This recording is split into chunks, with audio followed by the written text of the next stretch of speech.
नमस्कार श्रोते हो, दीपक रेगे कथाकथन चॅनलवर तुम्ही ऐकताय सौ आयडा बॅरेटो लिखित सातमाईंचं रान सीझन 2।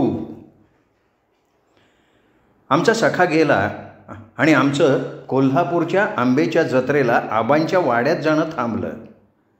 पण त्या कोल्हापूरच्या आंब्याच्या जत्रेच्या अनेक मधुर आठवणी आमच्या सगळ्यांच्या हृदयात अगदी खोलवर रुतून बसल्या होत्या। दिवाळीच्या पाठोपाठ येणारी आमची कोल्हापूरच्या अंबाबाईची जत्रा आम्हा मांजरीवाडीतल्या सगळ्या गावकऱ्यांना फार अपूर्वाईची वाटत असे। अंबा आईचा पदर वर्षभर आपल्या कुटुंबावर राहावा म्हणून प्रत्येक देशावरचा शेतकरी आपल्या सर्व कुटुंबासह अंबाबाईच्या पायाशी येऊन तिचा आशीर्वाद घेऊन जात असे। तसं आमच्या इरली काकू त्या कोल्हापूरच्या हे तुम्हाला माहितीच आहे। त्यांचे वडील आबा पाटील अस्सल कोल्हापूरकर, तसंच ते कोल्हापुरातले एक मान्यवर व्यक्ती म्हणून सुद्धा ओळखले जात। आबा पाटलांना आपल्या कोल्हापूरचा विलक्षण अभिमान होता। आता तसं बघता कोल्हापूर इतकंच आपल्या गावाचा अभिमान बाळगावा अशी अनेक गावं शहरं भारतात आहेत हे त्यांच्या गावीसुद्धा नव्हतं। त्यांना जिकडे तिकडे कोल्हापूर आणि फक्त कोल्हापूरच दिसायचं। आमचे विठ्ठल काका चेष्टेत म्हणत, कदाचित आबा हे गेल्या जन्मी कोल्हाहून कोल्हापूरच्या रानात राहत असावेत म्हणून त्यांना आपल्या कोल्हापूरचं इतकं कौतुक आहे। आता आम्हालाही आमची मांजरीवाडी आवडते। शिरगुप्पीच्या गावकऱ्यांना त्यांची शिरगुप्पी आवडते। पण म्हणून कोणी सतत आबांसारखं आपल्या गावच्या कौतुकाचे पोवाडे गात राहत नाही ना। आता आमचे आबा पाटील कोल्हापुरातली एक मान्यवर व्यक्ती, फार श्रीमंत व्यक्ती होती। समाजात त्यांच्या शब्दाला मान होता। कुठल्या कुठल्या समारंभाला त्या अनेक वेळा अध्यक्षपदी सुद्धा असत। अशा ह्या आबांचा वाडा 5-50 माणसं सहज राहू शकतील इतका भला मोठा होता। त्यांच्या मोठ्या अंगणात मोठा पाण्याचा हौद होता। आमच्या आबांच्या पत्नी म्हणजे इरली काकूंची आई मनोरमा काकू, त्यांचं वाड्यातलं माझघर इतकं मोठं होतं विचारू नका। त्या माझघरात स्वयंपाक करण्यासाठी गावातनं 6 बायका सकाळी येत आणि रात्री घरी जात। या बायकांवर देखरेख ठेवण्यासाठी सीता आजी होत्या। सीता आजीला नात्यातलं कोणी नव्हतं, त्यामुळे मनोरमा काकूंनी त्यांना आपल्याजवळ आणून आपलं माझघर त्यांना देऊन टाकलं। या सीता आजी होत्या मात्र सुगरण। त्यांच्या देखरेखीखाली केलेला मटणाचा कोल्हापुरी तांबडा किंवा पांढरा रस्सा, पंचरत्नाचे किंवा तांदळाचे वडे नाहीतर तांदळाच्या जाड भाकरीबरोबर खायला इतका अप्रतिम लागायचा की त्या रश्श्याचा हातावरचा वास 4-4 दिवस हातावरनं उतरत नसे। मला आठवतं आहे, आबांच्या वाड्यात रोज गुळाच्या बाजारपेठेतनं आणलेला ताजा गूळ आणि दाणे आम्ही पोरं तिथं गेल्यावर दिवसभर चघळत राहायचो। तसंच तिथे गुळाची दाण्याची चक्की, गुळदाण्याचे लाडू डबे भरभरून केले जात आणि हे सगळं खाल्ल्यावर गाईचं निरसं दूध पेला पेला भरून वरनं प्यायचं। सीता आजीच्या या मोठ्या माझघरात अनेक विविध कोल्हापुरी खाद्यपदार्थांची अगदी रेलचेल असे। कधीही कुणीही यावं आणि सीता आजीकडनं मागून घेऊन काहीही खाऊन पिऊन जावं। खरोखर आमच्या आबांच्या वाड्यात लक्ष्मी दोन्ही हातांनी पाणी भरत होती। आमच्या आबा पाटलांच्या वाड्यात ऐश्वर्य, औदार्य आणि अतिथी भव असा त्रिवेणी सुरेख संगम मी लहानपणापासून पाहत आले होते। आबांच्या वाड्यातली सगळीच माणसं फार मायाळू, अगत्यशील आणि चांगल्या अंतःकरणाची होती। आमच्या मांजरीवाडीतलं कोणी काही कामाच्या निमित्तानं कोल्हापूरला गेलं की त्याचं काम संपेपर्यंत आबांच्या वाड्यातच असे। आमचे रामोशी देखील कधी कोल्हापुरात गेले की अगदी हक्कानं आबांच्या वाड्यात मुक्काम ठोकत। मग आमचे आरा काका, किन्ना काका कधी कोल्हापूरला गेले की आबांच्या वाड्यातच राहत आणि त्यांच्याकडे तेव्हा सीता आजी जातीनं लक्ष देत असत। तसंच कधी कोणी अनोळखी पाहुणासुद्धा कोल्हापुरात आला की आमच्या सातमाईंच्या वाड्यासारखंच आबांच्या वाड्यात जेवून खाऊन जायचा। लक्ष्मीची कृपेची सावली होती त्या वाड्यावर। आमचे आबा पाटील उंचेपुरे, गोरेपान, अगदी पेशवेकालीन राघोबा दादांसारखे दिसायला होते। त्यांना व्यायामाची, मल्लखांबाच्या खेळाची फार आवड, त्यामुळे आमच्या आरा काकांचं आणि त्यांचं फार पटत असे। कधी आरा काकांचं कोल्हापुरात काही काम असलं की ते आवर्जून सीता काकूला आणि गौरीला घेऊन येत आणि 4 दिवस आबांच्या वाड्यात राहून नंतर जात। त्यावेळी लवकुशची जबाबदारी ते आमच्या तातूवर सोपवत असत। आमच्या इरली काकूंची आई रमा काकू फार शांत स्वभावाच्या आणि अत्यंत समाधानी वृत्तीच्या होत्या। ते नेहमी हसतमुख असत। आम्ही सातमाईंच्या वाड्यातली पोरं कधी आबांच्या वाड्यात गेलो की आबा अगदी भल्या पहाटे आम्हा पोरांना उठवून दूध कट्ट्यावर घेऊन जात. आता तुम्हाला प्रश्न पडला असेल की बुवा हा दूध कट्टा म्हणजे काय?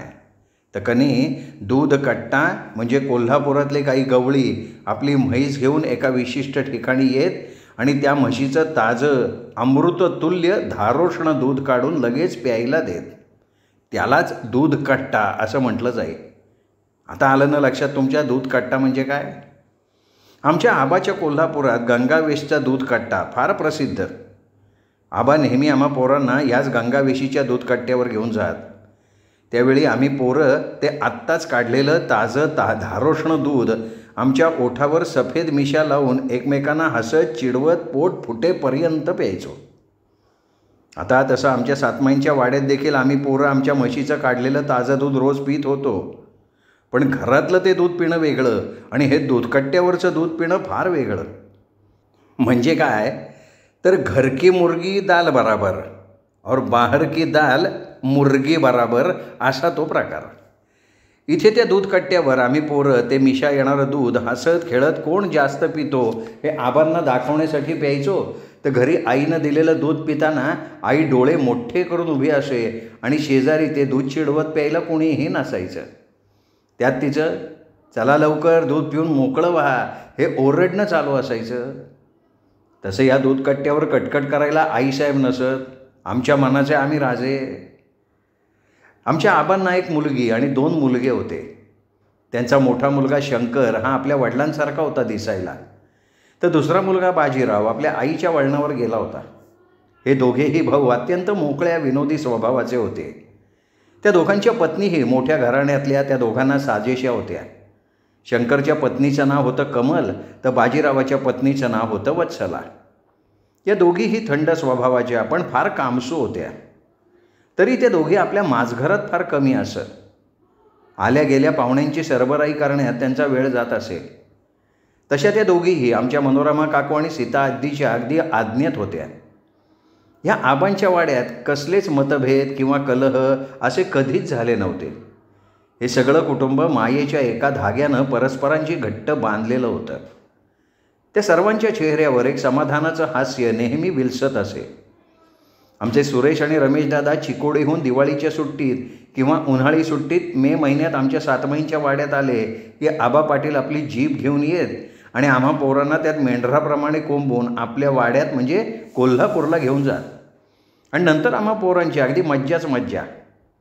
दर दिवशी आबा आजोबा आम्हाला दूध कट्ट्यावर नेऊन नंतर वाड्यात येऊन आम्हा पोरांची भरगच्च न्याहारी आटपली की आम्हाला घेऊन कोल्हापुरात फिरायला निघत. तेव्हा ते त्या सर्व ऐतिहासिक जागेवर आम्हा पोरांना पुन्हा पुन्हा नेऊन तिथे काय काय घडलं होतं याचा संपूर्ण इतिहास पुन्हा पुन्हा कथन करत असत. आता आमच्या आबांमुळे तो कोल्हापूरचा उज्ज्वल इतिहास आजसुद्धा आम्हा प्रत्येक पोराला अगदी तोंड पाठ झालेला आहे. ते आम्हाला सांगत असत, पोरांनो नीट लक्ष देऊन ऐका. आमच्या या करवीर नगरीवर अनेक राजसत्ता होऊन गेल्या. शिलाहार, चालुक्य, आदिलशाही आणि मराठे राजे या सगळ्या राजसत्ता इथे होऊन गेल्या. त्या सर्वच राजेशाहींची त्या त्यावेळी हुकुमशाही इथे नांदली होती. आणि ते प्रत्येक राजसत्तेबद्दल इतकं छान सांगत. पुढे मी माझ्या मुलांना कोल्हापूरचा मूळ इतिहास काहीही न वाचता संपूर्ण सांगू शकले होते. एकदा की नाही आबांनी आम्हा मुलांना कुंभोजच्या डोंगरावरच्या 28 फुटी बुद्धाचा पुतळा पाहायला नेलं होतं. मला तो हसऱ्या गौतम बुद्धाचा छान पुतळा फार आवडला. तो छान पुतळा जुन्या शिल्पकलेचा एक उत्कृष्ट नमुना होता. त्यावेळी आबा त्या पुतळ्याबद्दलची माहिती सांगताना म्हणाले, हे भारतातलं जैन धर्मियांचं एक प्रमुख क्षेत्र आहे. आता जैन धर्मियांचं दैवत खरं तर महावीर आहे. ह्याच संताला ते मानतात. पण इथे जैन संस्कृतीचं हे प्रमुख क्षेत्र म्हणजे या हसऱ्या बुद्धाचा पुतळा हीच एक निशाणी आहे. आणि नंतर त्याने आम्हाला जैन धर्माची अनेक तत्त्वं सांगितली. या कुंभोजच्या जवळ पन्हाळा किल्ला होता. पण कुंभोजचा तो डोंगर चढून चढून आम्ही पोरं आणि स्वतः आबा फार थकले होते. त्यामुळे आमचा पन्हाळ्याचा किल्ला बघायचा तसंच राहून गेला. आणि मग नंतर उद्या जाऊया, परवा जाऊया म्हणून तो 13वा कधी उगवलाच नाही आणि शेवटपर्यंत आम्ही पन्हाळा पाहिलाच नाही. म्हणून मी तुम्हाला सांगते की कधी तुम्ही कुठे सहलीला गेलात तर तिथली सगळी ठिकाणं तुम्ही कितीही थकलात तरी बघून घ्या. मग आज थकलो बुवा, पुन्हा कधीतरी पाहू, म्हणून तसं परत येऊ नका, नाही तर माझ्यासारखा तुमचा तो 13वा कधी येणार नाही. तेव्हा सगळं काही त्याच वेळी बघून घ्यावं. मला आजसुद्धा आठवतं आहे, त्यावेळी आमचे आबा त्या पन्हाळ्या किल्ल्याकडे बोट दाखवून अभिमानानं मला म्हणाले होते, सरस्वती तुला इतिहास आवडतो ना, तो बघ समोरचा पन्हाळा किल्ला दिसतोय ना, त्याच किल्ल्यावर आमच्या मराठमोळ्या वीरांनी खूप मर्दुमुखी गाजवली होती. इथल्याच मसाई पठारावर राहणाऱ्या धाकटू या धनगरानं संभाजी महाराजांना दुर्मिळ अशा खवल्या मांजराचं अत्यंत मौल्यवान आणि दुर्मिळ असे खवले भेट म्हणून दिले. नंतर त्याच दुर्मिळ खवल्याची अंगठी करून संभाजी महाराजांनी ती अंगठी नेहमी आपल्या बोटात घातलेली होती. या अंगठीचं एक विशेष होतं, तिच्यातला चुनखडीसारखा पांढरट तुकड्याचा एखाद्या विषयाशी संबंध आला की तो पांढरट खडा एकदम हिरवट निळसर होत असे आणि त्याच्या त्या गुणधर्मामुळे एकदा आमचे संभाजी महाराज विषप्रयोगातून वाचले होते. त्यावेळी हे सगळं ऐकल्यावर आमची चिंगी एकदम आबांना म्हणाली, मग आबा आता ती अंगठी कुठं आहे? तसे ते खिन्नपणे म्हणाले, चिंगी बाळ, अगं त्या कोहिनूर हिऱ्यासारखी ती अंगठी आता असेल कोणा गोऱ्या मॅडमच्या किंवा साहेबाच्या बोटात, नाहीतर एखाद्या प्रदर्शनात तिला ठेवलं गेलं असेल. पोरांनो, तुम्हाला माहिती आहे ना, आपल्या भारतातल्या अनेक इतिहास प्रसिद्ध मौल्यवान वस्तू त्या चोर इंग्रजांनी आपल्याबरोबर आपल्या मायदेशी नेल्या. एकेकाळी आपला हा भारत सुवर्णभूमी म्हणून ओळखला जाई, पण नंतर भारतीयांच्या अज्ञानामुळे बाहेरून आलेल्या परकीय लोकांनी आपला हा रत्नासारखा मौल्यवान भारत अगदी पोखरून खाल्ला आणि सगळं काही लुटून ते दरोडेखोर निघून गेले. आणि आता उरलेला चौथा हे आपले नाटकी पुढारी खात सगळत बसलेत. आमच्या आबांना आपल्या देशाचा आणि आपल्या कोल्हापूरचा विलक्षण अभिमान होता. असा त्यांचा तो अभिमान क्वचित कोणाजवळ असेल.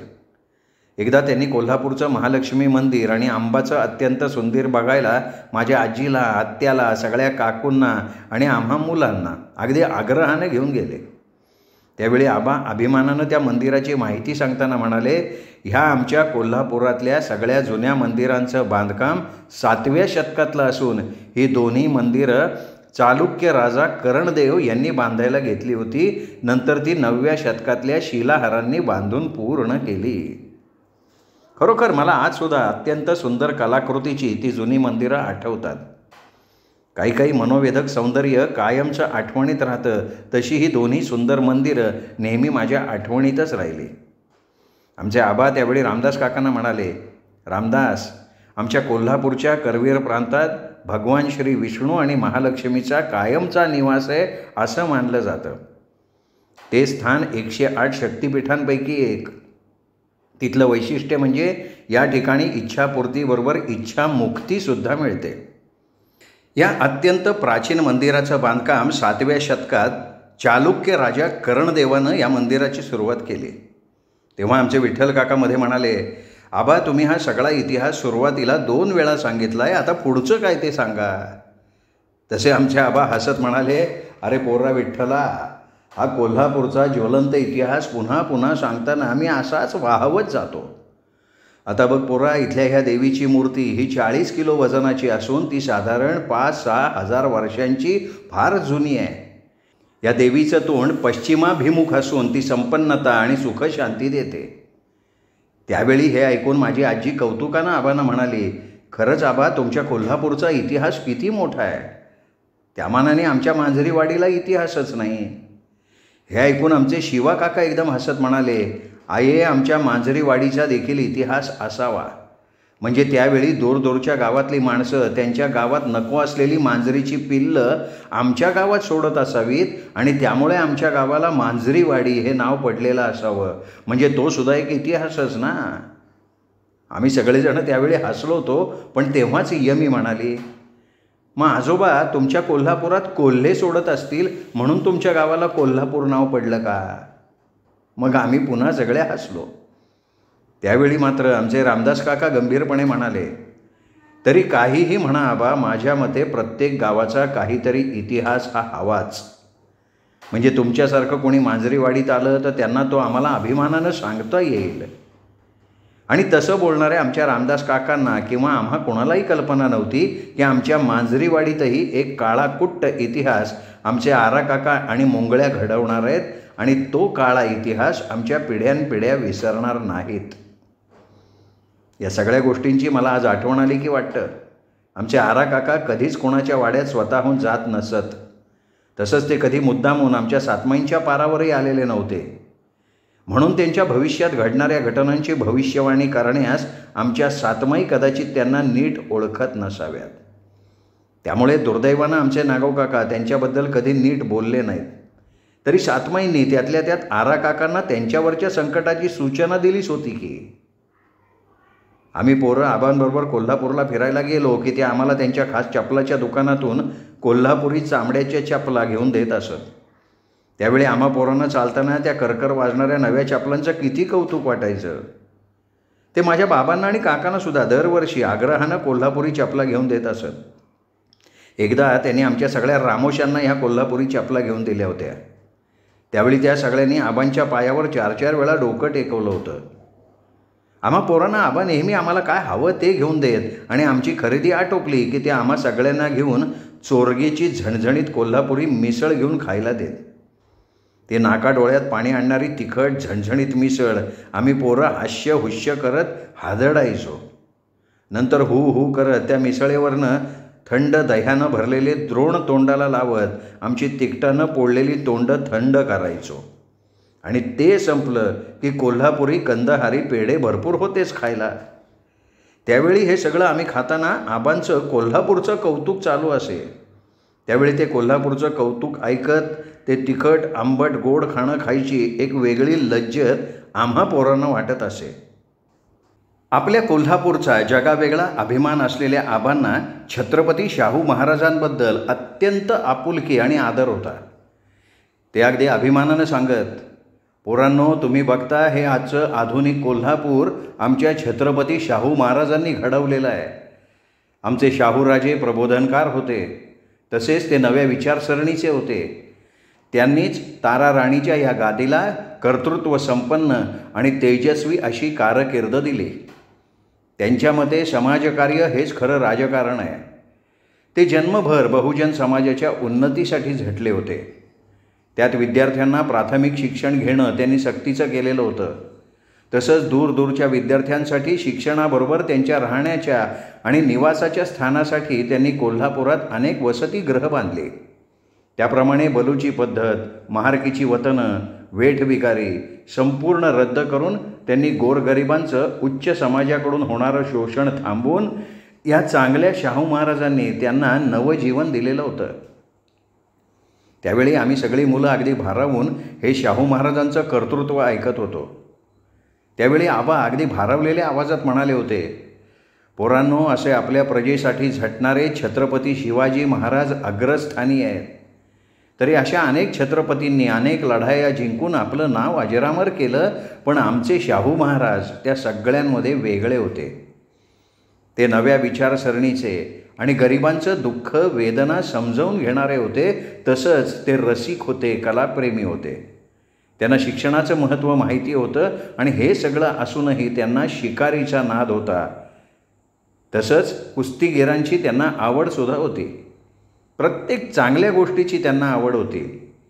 अशा या बहुगुणी छत्रपतींच्या कारकिर्दीत कोल्हापुरात अत्यंत सुबत्ता आणि कलेची आणि कलाकारांची उज्ज्वल परंपरा त्यांनी सुरू केली. त्यांच्या ह्या कर्तृत्वाची छाप आजच्या पिढीवर सुद्धा दिसून येते आहे. खरंच पोरांनो, आमचे हे शाहू महाराज इतके थोर होते, गुणवंत होते, हे तुम्हाला आता कळलंच असेल आणि आम्ही सगळ्यांनी माना हलवल्या. पण खरंच आमच्या त्या फार लहानपणी शाहू महाराजांचं ते महान कर्तृत्व आम्हाला आमच्या आबांमुळे कळलं होतं. आमच्या कोल्हापुरातला तो नवीन राजवाडा बघताना आम्हा सर्व पोरांना तो फार आवडला. 1981 साली प्रसिद्ध ब्रिटिश आर्किटेक्ट चार्ल्स मंट यांनी हा नवीन डिझाईन केला होता. पण आता त्या सुंदर राजवाड्याचं म्युझियम केलं आहे. या म्युझियममध्ये अनेक दुर्मिळ वस्तूंबरोबर अनेक जंगली प्राणी भुस्सा भरून इथे जतन करून ठेवले. आमच्या आबांच्या कोल्हापुरातली सगळ्यात जुनी आणि मोठी वास्तू म्हणजे भवानी मंडप आहे. या ऐतिहासिक महत्त्व असलेल्या वास्तूत एकूण 14 चौक असून त्याच्या मध्यभागी तुळजाभवानीचं अत्यंत सुंदर आणि रेखीव असं मंदिर आहे. आम्हा मुलांना आबा अनेक वेळा खासबाग मैदानात घेऊन जात. हे खासबाग मैदान खास कुस्तीसाठी प्रसिद्ध आहे. कधी आमचे शंकर काका इथे तर इतर पैलवानांबरोबर कुस्त्या खेळत असत. आबांनी सुद्धा आपल्या तरुणपणी इथे कुस्त्या खेळल्या होत्या. आमचे आबा कधी आम्हा मुलांना रंकाळा तलावावर सुद्धा घेऊन जात.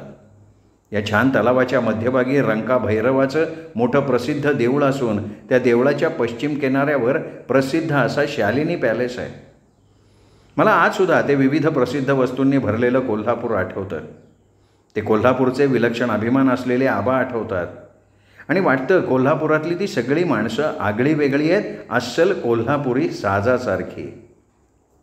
माझी आई आणि काकू कधी आईच्या जत्रेला कोल्हापुरात आल्या आणि आबांच्या वाड्यात राहिल्या की नंतर त्या सगळ्याजणी इरली काकूंबरोबर रमा काकूंना घेऊन खरेदीला जात असत.